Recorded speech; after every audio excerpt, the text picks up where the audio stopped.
So hello guys, dito na naman ako. So sa gabing ito ay gusto ko lang i-share sa inyo yung produktong ginagamit ko. Kaya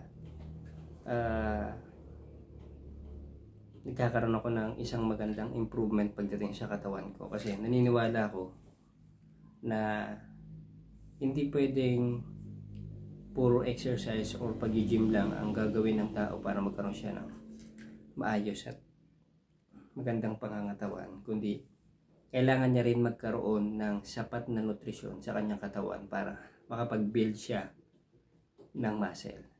So, bukod sa kumakain ako ng gulay at prutas, nag-exercise ako, may ginagamit din akong supplement.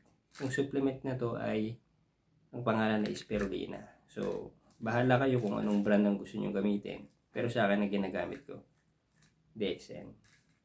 So kasi itong Spirulina, batay sa pag-aaral, napakamasustansya siya. At the same time, madali siyang gamitin kasi sa capsule siya. Safe naman yung capsule nito, kaya kahit na ang gawin mo is direkta, nguyain mo lang, safe na safe. Sarap niya lasa sa gulay. So pwede mo itong gawin yung ginagawa ko kung wala kang problem sa lasa ng gulay. Ako kasi, whether ang lasa niyan is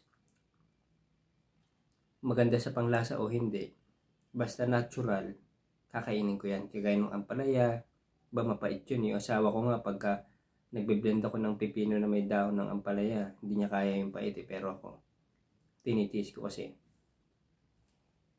may maganda siyang epekto sa katawan natin. So, I hope makonvince ko kayo kasi noon makikita nyo naman sa mga video ko kung gaano ko kapayat, pero ngayon hopefully na hindi ako nagkamali ng pagtingin sa sarili ko na kahit pa paano may improvement siya. So yun lang, bye bye.